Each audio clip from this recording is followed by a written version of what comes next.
concert brought together pensioners and senior citizens from throughout Newcastle and the Hunter Valley, eager to enjoy the entertainment provided by the Workers' Club. The theme of the week this year is "What's age got to do with it?" Association President Frank Watkins insists the answer is nothing. Just take myself, for instance. Well, I'm 76 years of age, and I don't think age is... I think I'm keeping pace with the younger people at my age. So I don't think age has got anything to do with it. Celebrations for Senior Citizens Week will continue in Newcastle tomorrow with a mixed indoor bowling tournament at the Newcastle Workers' Club. A concert will also be held at Cardiff Workers' Club from 10 a.m. to 12. Wednesday's entertainment includes an arts and crafts exhibition at the Newlambton Community Centre. On Thursday, a second concert will be held at Cardiff Workers' Club, along with an authentic Aussie picnic day at Civic Park. Friday's entertainment includes a concert at West Leagues Club, while on Saturday there are greyhound races at Beaumont Park.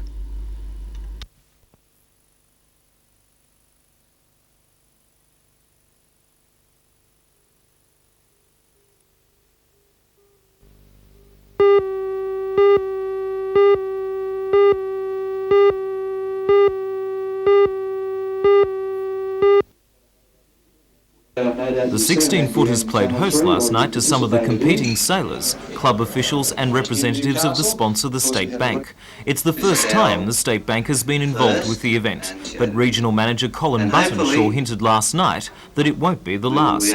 This weekend the Sprint Series will once again be covered by NBN, and the heats will be shown on Sports Centre over the following weeks. The 28 boats will be whittled down to just 4 grand finalists, and therefore the draw for the heats was vital in determining who, if anyone, will get an easy run through. As it turned out, the heats are close to evenly matched, and race commentator Kevin Buxton believes it could be anyone's title. I don't think any of the boats have an easy run through to the final. Like sprint racing is different to normal boat racing. It's only sailed over a short course, probably lasting only about, say, 10 minutes. And we've seen in the past, not necessarily the best boat in the fleet could win. In a short course, one mistake, you may lose 10 seconds when you want that mistake, but in a big course and you pick it up the next round. But in a sprint racing, one mistake and you might just as well go back to shore.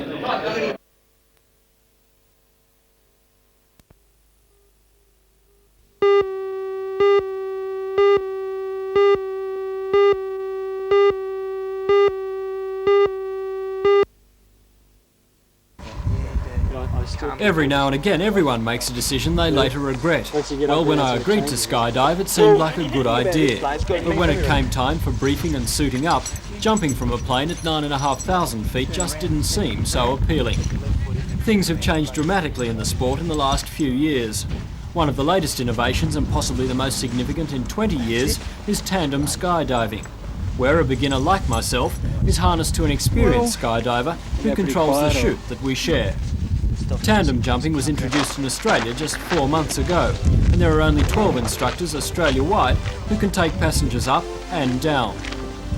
4 of those are based at the Newcastle Sports Parachute Club at Elderslie near Branxton, and the man I trusted my life to was Ray Palmer.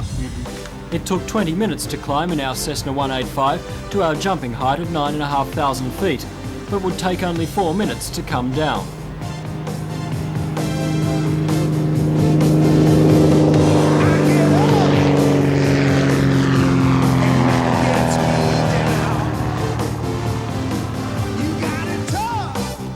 After climbing out onto the wing strut, and with my heart in my mouth, we free fell for 3,000 feet and covered that distance in just 18 seconds. Then Ray opened the chute and it was time for some leisurely flying.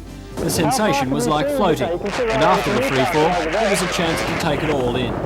Hey, there he is, mate, look at that. Give him a wave. Take your hands off, give him a wave. Hey! Hey! Amazing view. Alright, isn't it? How far could we see, would you say? You can see right over to Newcastle over there. You just absolutely freak out when you jump away from the plane. Oh, you do, don't you? But turn around to the right again. Okay. We'll land that swimming pool, hey? Do you want to? Nah. No, I didn't think so. What we're going to do now is we're going to sit on a bit of brake.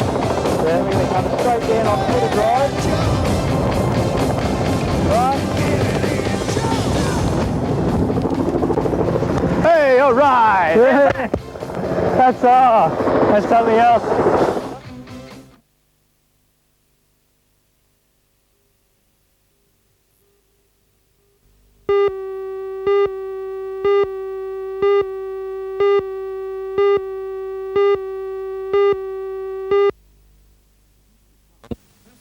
Roosa Park, one of the state's oldest deer studs, is conducted on only 33 hectares, yet supports around 200 deer. The very nature of deer farming requires plenty of paddocks and laneways, and at the stud these subdivisions are put to the maximum use. Beresford Smith has found by studying the grazing habits of the various species of deer and the growth patterns of native grasses that by rotating his breeding groups and also by using goats, he can get maximum production from his land without too many other changes or costs.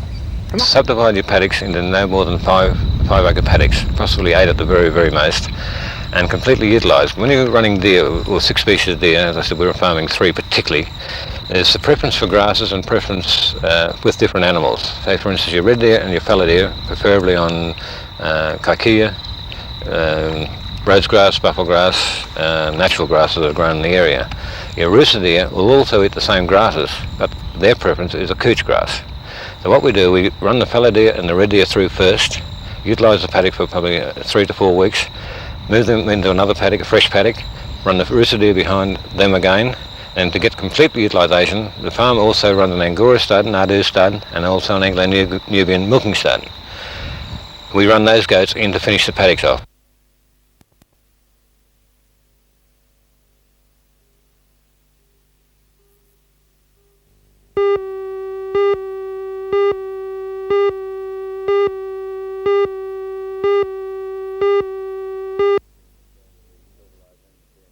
The fertilizer industry in Australia is a non-assisted industry, hasn't been assisted by government previously. It has a lot of cost burdens on it.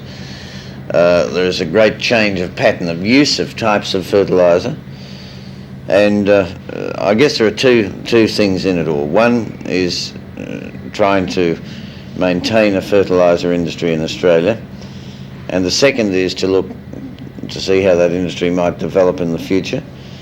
There's a lot of potential money available for investment in the fertilizer industry in Australia. I'm going to make those investments unless they're sure about what the trade regime is going to be and what the demand is going to be. Is it likely that a fertiliser industry based locally in Australia may lead to cheaper fertiliser prices? I don't believe in the foreseeable future, that is in the immediate future, that it would do so because of current low world prices for fertilisers. But let me illustrate some of the problems we've got here. It costs the Australian fertiliser industry $20 million a year to bring phosphatic rock from Christmas Island because of shipping charges. You know, you can bring the stuff from Florida to Perth at the same price as you can bring it from Perth to Newcastle. It's not very good. Some of those things have to be fixed up.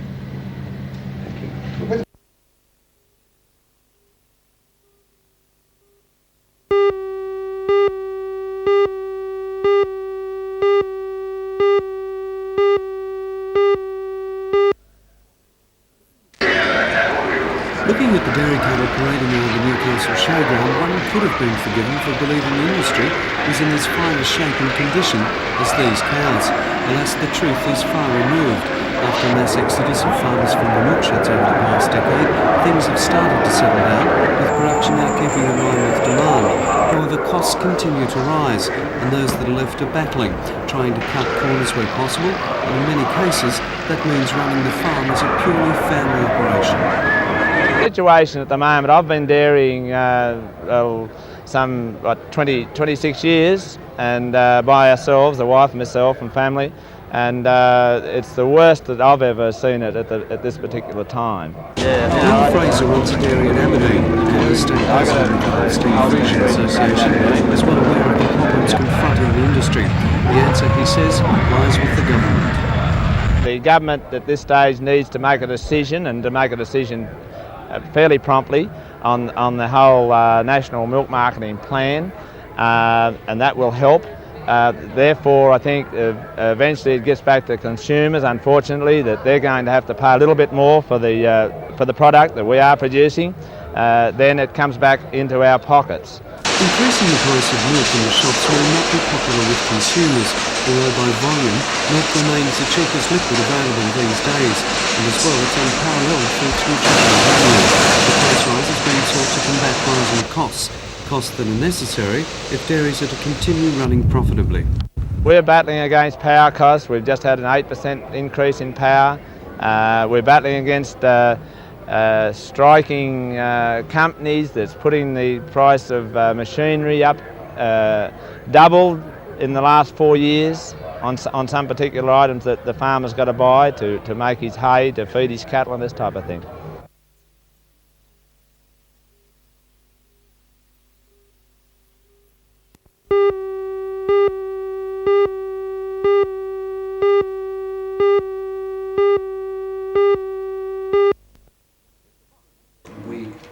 Mr Morris says Cabinet is not looking at the wider ramifications of the push by the Western Australian businessman to corner a large slice of Australia's biggest company. I believe so, Ray. I believe there is a difference of opinion between people like myself and some of the ministers.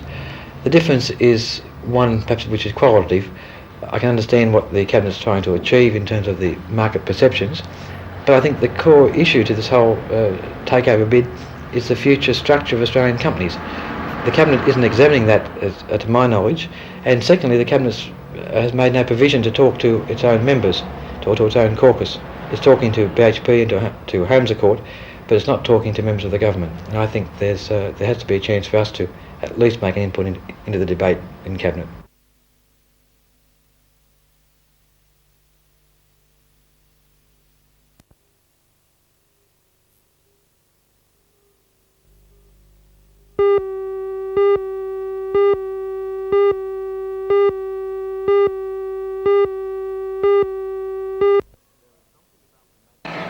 There is something about the magic of theatre that casts a spell on children. At Charlestown Square last night, the youngsters watched in fascinated delight as members of the theatre company staged a series of games and competitions. Over its 10-year history, the theatre company has always made a point of catering for the kids by staging the annual Christmas holiday show at Fort Scratchley. Helping to celebrate the birthday last night was the Ship of Fools clown troupe, including Willie Dewdrop, the world's greatest juggler. The Ship of Fools, like the theatre company, believes that theatre is an important part of children's education.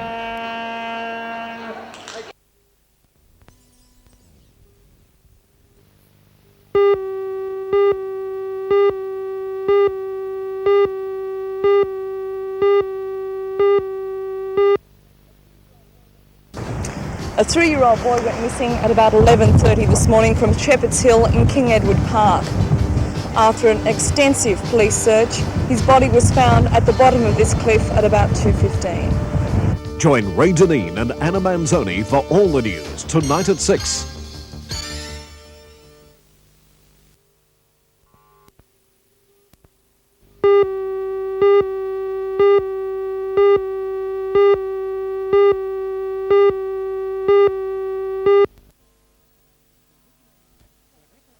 The original linear accelerator, valued at $1.2 million, was destroyed as the result of smoke damage from a fire last November. Although it was thought at the time that the machine hadn't been damaged in the fire, acidic smoke had slowly eaten away at parts of the accelerator until repairs could no longer be done, and the machine was declared a write-off. The manufacturer, Varian, had originally estimated 18 months delivery time for a replacement machine. The federal member for Newcastle, Alan Morris, undertook negotiations over a month ago and announced the result today. I contacted Qantas explaining that the machine had been bought by the public of Newcastle. It was a very true emergency, and could they consider giving thought to helping us? And Qantas were enormously responsive, and I want to publicly thank them for their consideration. We spent a lot of time organising the size of the machine, how much it weighed, all the bits and pieces, and now today we've been able to say that the machine is firstly ordered and secondly prepared for shipment on April the 30th or thereabouts. Well, the major benefit that we were seeking and have now achieved was that it would be available 4 weeks earlier, and 4 weeks for people who are cancer victims and their families is a very important time. The replacement machine will weigh nearly 9,500 kilograms and occupies 19 cartons. We'll be transporting it on a 747 combi aircraft, which has the main deck taken up by half passenger and half cargo. The rear cargo area on the main deck can take 10 tonnes, and these units, there's about 19 pieces, will occupy about half of the main deck cargo hold.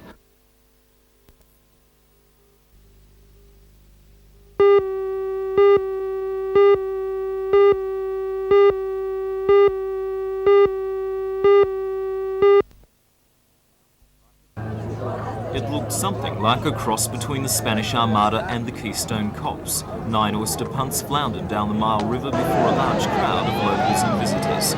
The Mile Cup has been a popular part of the prawn festival since it began 3 years ago. The aim is not so much to win, but to make sure that nobody else does, and what followed was a sort of aquatic rafferty's rules. The crews, mostly comprising enthusiastic locals, threw just about everything at one another. Flour, prawns, fish, even pig guts. I'm sure that if the boats had been fitted with the kitchen sink, that would have gone overboard too. The boat crewed by NBN personalities was a favourite target, and seemed lucky not to sink. For the record, the punt powered by the Tea Garden Swimming Club floated home first, but at that stage, nobody really cared.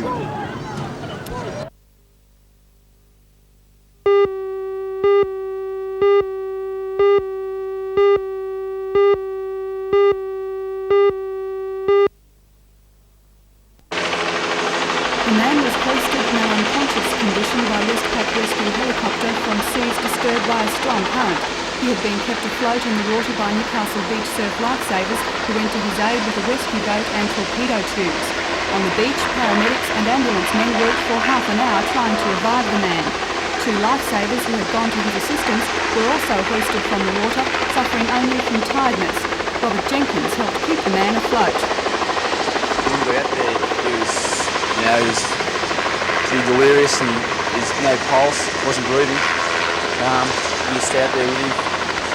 All the board riders came in, they were really great, supported him, and we gave him mouth to mouth. The man was taken by ambulance direct to the intensive care unit of the Royal Newcastle Hospital, but was dead on arrival.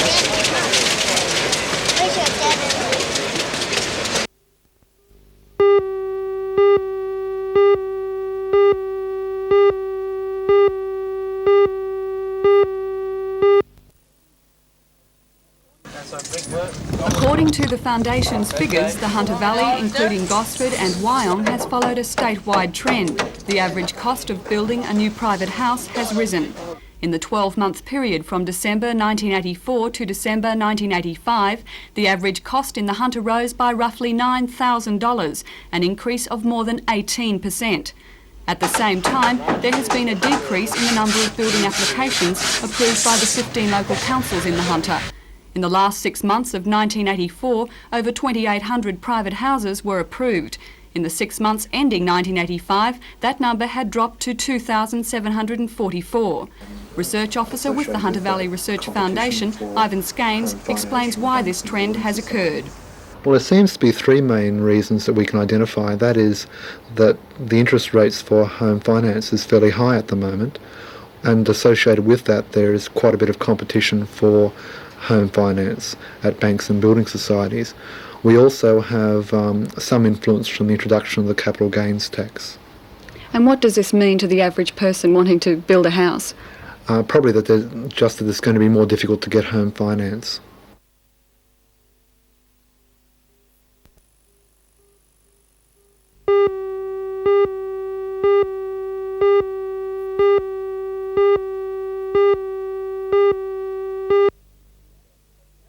Newcastle have to get Helen Hughes spoke to Country Rugby League President David Barnhill after last night's meeting. The 12-point peace plan, as you put it, was never a proposal to solve the situation.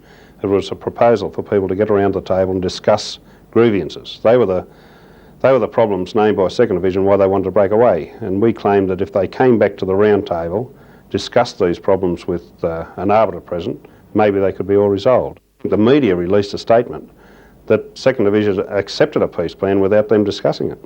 I believe the newspaper report that came out on Thursday or Friday said that Newcastle Second Division accept a peace plan, whereas it had never been proposed as such at all. We only wanted a discussion between the 2 leagues. So I'm amazed at the way it was released. We never intended it that way. Do you think it's possible for both sides to go back to the way things were at the beginning of 1985? I definitely do. I wouldn't suggest it if I thought otherwise. The only reason I've suggested it tonight is it leaves the door open for the Second Division to play league under an administered body such as the CRO, and if they do come back, we can look after them. And if they come back, I'm quite sure then the discussion paper, which is all it was, will be discussed freely and openly with Second Division representatives and the Newcastle Rugby League.